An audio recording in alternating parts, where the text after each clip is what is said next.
দর্শক, এই যে একখান জিনিস আপনারা দেখতে পাচ্ছেন, একে কুকুর বললে ভুল হবে। পাকিস্তানের কুত্তাদের জন্ম দেওয়া পাকিস্তানি কুত্তা। ইনি আবার স্বঘোষিত একজন ব্যারিস্টার। এই কুত্তার জাত কোথায় ব্যারিস্টারি করে আমি জানি না, নিজেকে ব্যারিস্টার বলে দাবি করে। কেউ জানে না উনি কোথায় ব্যারিস্টারি করে, অথচ উনি ব্যারিস্টার। যাই হোক, উনি একসময় বলেছিলেন যে আওয়ামী লীগের লোকজন মারা গেলে জানাজায় লোক খুঁজে পাওয়া যাবে না, গোসল করানোর জন্য সাবান খুঁজে পাওয়া যাবে না। সেই ভিডিওটা আপনারা একটু দেখুন। আওয়ামী লীগ জানে তার জানাজা হইলে লাশ দাফনের লোক থাকবে না। আওয়ামী লীগ জানে মরলে পরে তার গোসলের সাবান পাওয়া যাবে না। আওয়ামী লীগ জানে তার জানাজা আওয়ামী লীগের কবরে দেওয়ার জন্য কোনো হুরুদ যাবে না। এরপরে আরেকটা ভিডিও আপনাদেরকে দেখাই। এই যে কালাপাঠা, উনিও বলেছে আওয়ামী লীগ মারা গেছে বাংলাদেশে, জানাজা হয়েছে ভারতে। দেখুন সেই ভিডিওটা। আওয়ামী লীগ মারা গিয়েছে বাংলাদেশে আর জানাজা হয়েছে দিল্লিতে। এরপরে আপনারা জানেন কুখ্যাত রাজাকার ছিল সাকা চৌধুরী, যার মানবতা বিরোধী অপরাধের দায়ে ফাঁসি হয়েছিল। সেই সাকা চৌধুরীর ছেলে অর্থাৎ এই রাজাকার পুত্র, সে কি বলেছে দেখুন সেই ভিডিওটি। যতদিন বাংলাদেশ জাতীয়তাবাদী দলের একজন কর্মীও মাঠে আছে, ইনশাআল্লাহ আওয়ামী লীগ ফিরে আসতে পারবে না। এখন এরা বুক ফুলিয়ে যে কথাগুলো বলেছে, সেই কথার বাস্তবতা আসলে কি আমরা একটু সেটাও দেখে আসি। ঠাকুরগাঁও বালিয়াডাঙ্গি উপজেলার বিএনপির সংসদ সদস্য ডক্টর আব্দুল সালামের সংবর্ধনা অনুষ্ঠানে মঞ্চে উপবিষ্ট কিছু নেতাকর্মী ছাড়া দর্শক সারিতে লোক নেই একটি। সাবেক আওয়ামী লীগের এমপি এবং একজন মুক্তিযোদ্ধা ইঞ্জিনিয়ার মোশাররফ হোসেন মারা যাওয়ার পরে হাজারো মানুষ জয় বাংলা বলে স্লোগান দিয়ে জানাজায় গিয়েছে এবং জানাজা শেষে লাখো মানুষের কণ্ঠে জয় বাংলা জয় বঙ্গবন্ধু স্লোগানে মুখরিত হয়েছে জানাজার আশপাশের এলাকা। সেখানে আবার পুলিশ বাধাও দিয়েছিল এবং কয়েকজনকে গ্রেপ্তারও করেছিল। এবারে আসি আওয়ামী লীগের সাবেক এমপি দবিরুল ইসলামের জানাজায়। সাবেক এমপি দবিরুল ইসলাম মারা যাওয়ার পরে মানুষের ঢল নেমেছে, যা কানায় কানায় পরিপূর্ণ হয়ে গেছে জানাজার স্থল। এবারে আসি তোফায়েল আহমেদের জানাজায়, যিনি 69-এর গণ আন্দোলনের গণ অভ্যুত্থানের মহানায়ক ছিলেন। বাংলাদেশের ইতিহাস রচনা করতে গেলে এই তোফায়েল আহমেদের ছাড়া ইতিহাস রচনা পরিপূর্ণ হয় না। সেই তোফায়েল আহমেদের জানাজায় এত পরিমাণে লোকের ঢল নেমেছে এবং জয় বাংলা জয় বঙ্গবন্ধু স্লোগানে মুখরিত হয়েছিল তাকওয়া মসজিদ প্রাঙ্গণ। পরের দিন তাকে যখন ভোলায় নিয়ে যাওয়া হয়, এই যে বিএনপির কিছু কুলাঙ্গার এই তোফায়েল আহমেদের জানাজার তাবু টেনে হিসড়ে ছিঁড়ে ফেলে দিয়েছিল, খুলে নিয়ে গিয়েছিল এবং স্পষ্ট তারা বলেছিল তোফায়েল আহমেদের জানাজা ভোলার মাটিতে হবে না। দেখুন সেই ভিডিওটি।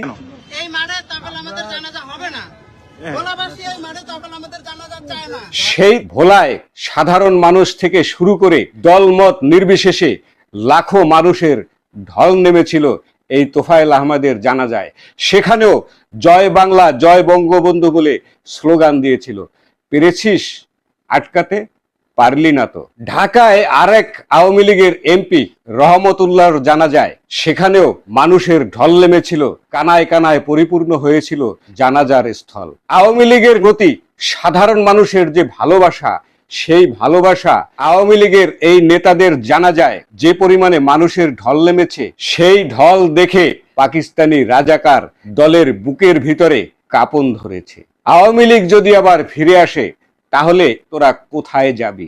যে তোফায়েল আহমেদ 69-এর গণ আন্দোলনের গণ অভ্যুত্থানের মহানায়ক ছিলেন, মুক্তিযুদ্ধের সংগঠক ছিলেন এবং 9 বারের জাতীয় সংসদের এমপি ছিলেন, যাকে ছাড়া বাংলাদেশ জন্মের ইতিহাস লিখতে গেলে অসম্পূর্ণ থেকে যায়, সেই তোফায়েল আহমেদকে কেন বাংলাদেশের জাতীয় সংসদে জানাজা দেওয়া হলো না? কেন তার জাতীয় শহীদ মিনারে জানাজা হলো না?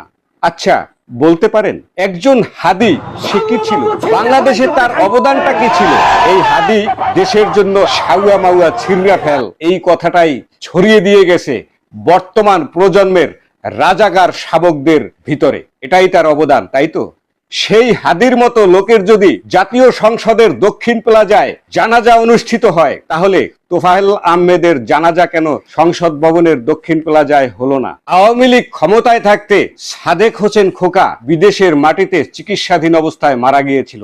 তার লাশটি বাংলাদেশে এনে জাতীয় সংসদের দক্ষিণ প্লাজায় জানাজা করা হয়েছিল এবং সেখানে আওয়ামী লীগের নেতাকর্মীরাও অংশগ্রহণ করেছিল, যেখানে উপস্থিত ছিলেন স্বয়ং নিজে এই তোফায়েল আহমেদ। বাংলাদেশের একজন টিকটকার মেয়ে যার নাম কারিনা, সেই টিকটকার কারিনা তাকে জাতীয় শহীদ মিনারে জানাজা দেওয়া হয়েছে।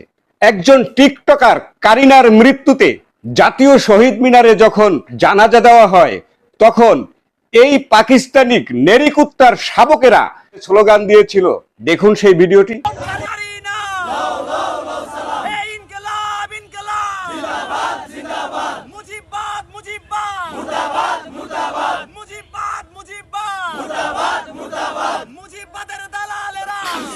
কারিনা বোন লও লও লও সালাম, মুজিববাদ মুজিববাদ, মুর্দাবাদ মুর্দাবাদ স্লোগান এটা আপনাদের খুব জায়েজ, অথচ জয় বাংলা স্লোগান আপনাদের কাছে নাজায়েজ। কিন্তু কেন? এই কারিনা কে?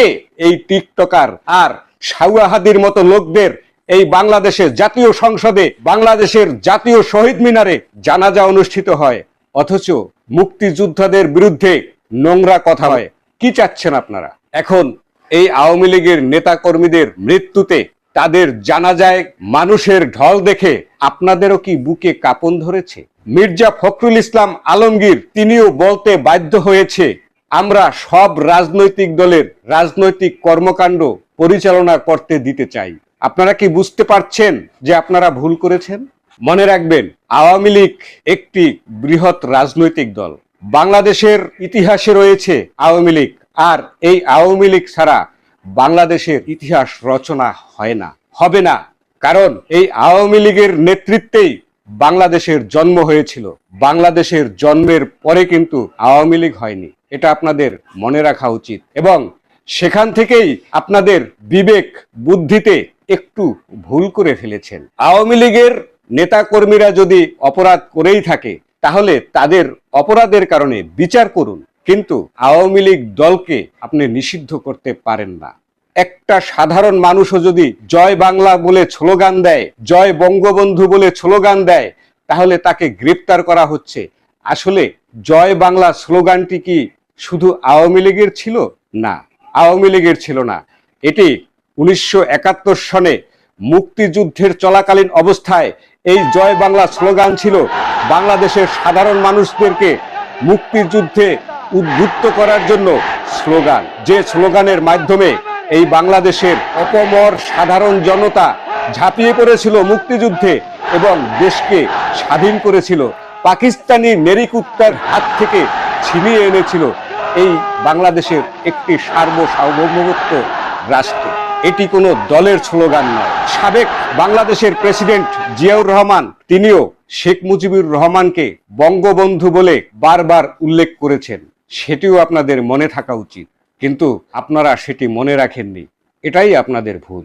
এই হচ্ছে আপনারা বাংলাদেশের মুক্তিযুদ্ধের সপক্ষের দল, এগুলো বলতে আপনাদের লজ্জা করে না? করে লজ্জা? বর্তমান প্রধানমন্ত্রী তারেক রহমানকে একটা কথা বলি, শুনুন ভালো করে।